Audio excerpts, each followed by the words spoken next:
भरत जोशी जी, भानु प्रकाश जोशी जी और रेखा जोशी। महाराज जी, आपके चरणों में कोटि कोटि प्रणाम। महाराज जी, क्या बिना नहाए कभी अपवित्र अवस्था हो तो श्री जी को दंडवती प्रणाम का नियम कर सकते हैं? कर सकते हैं। शौच जाने के पहले अगर शौचालय गए हैं तो पवित्र होके ही निकले। शौचालय के बाद पहला काम होना चाहिए पवित्रता।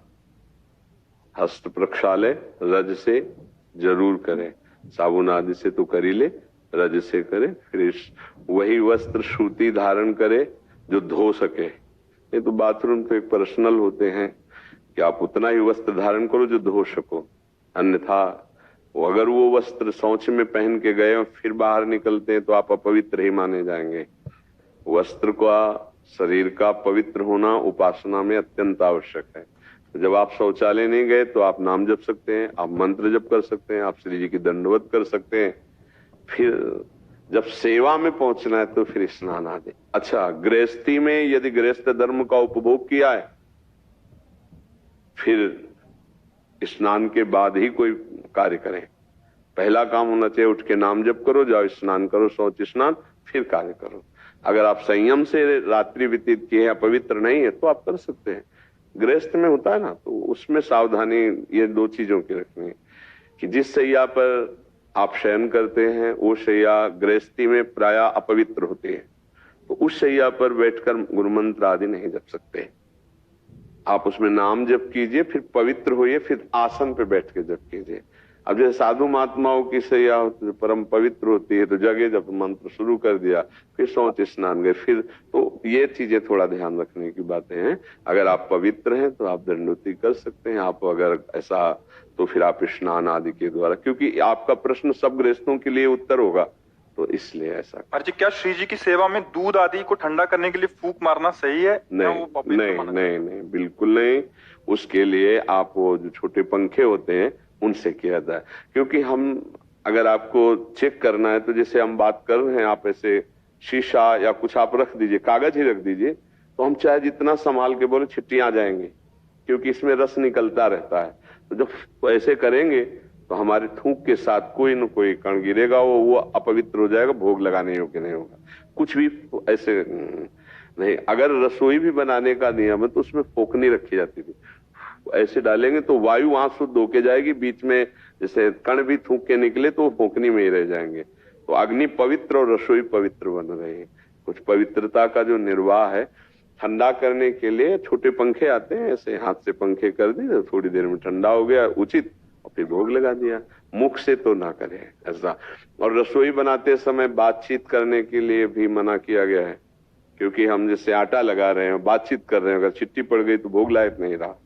हम अंदर नाम जप करें, बात करना है, जैसे गुरुजनों से जैसे बात की जाती है ना, जैसे खड़े होकर बात करना हो, तो ये पद्धति है, ऐसे करके बात की जाती है। उसे सभ्य जो पुरुष बात करेगा अपने गुरुजनों से, श्रेष्ठ जनों से, तो ऐसे बात करेगा जी, ऐसे कि कहीं मेरी थूक की छिट्टी सामने मतलब ना चली जाए, ऐसे करके बात करेगा।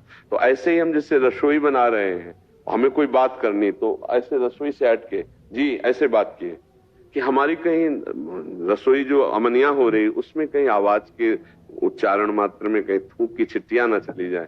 तो पवित्रता भाव सारा खेले ना, मेरी श्री जी भोग पाएंगी, तो भाव है ना, तो ऐसा कर ले। महाराज जी, क्या श्री जी के प्रसादी पुष्पों को गौ माता को आहार के लिए दे सकते हैं?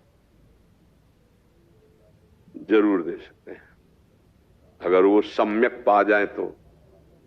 अगर वो छोड़ देती हैं तो एक किनका भी प्रसादी पुष्प का जो श्री जी के श्रृंगार में लगा है, उस पे जब आपका पैर पड़ेगा तो सारे पुण्य नष्ट हो जाएंगे। इसीलिए उसको सुव्यवस्थित करके, जैसे हम यमुना जी, गंगा जी जहां धाराएं हैं, तो धारा से 10 हाथ पहले बालू खोद लें और खोद के उसमें नीचे करके ऊपर से बालू डाल देते हैं।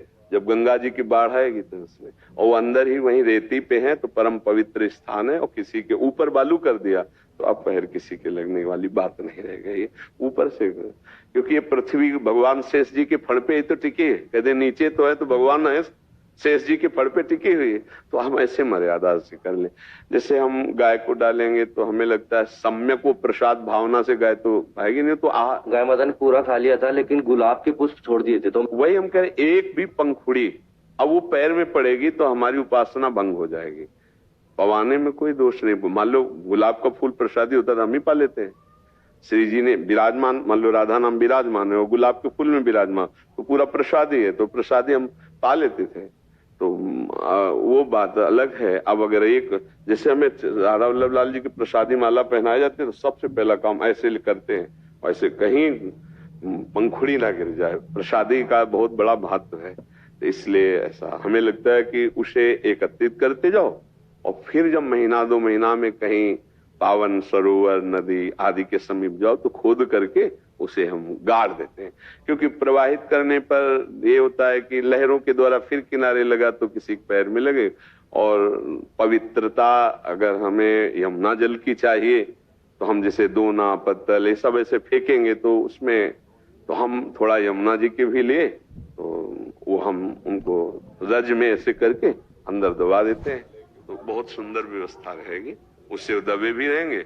गाय आदि को देने में थोड़ा छोड़ भी सकते हैं, मतलब कितना भी करें पंखुड़ी तो नहीं। अब अपने लोग तो एक एक बिनेंगे ना कि श्री जी की प्रसादी, पर वो आहार रूप में लेंगे ना, इसलिए थोड़ा सावधानी की जरूरत।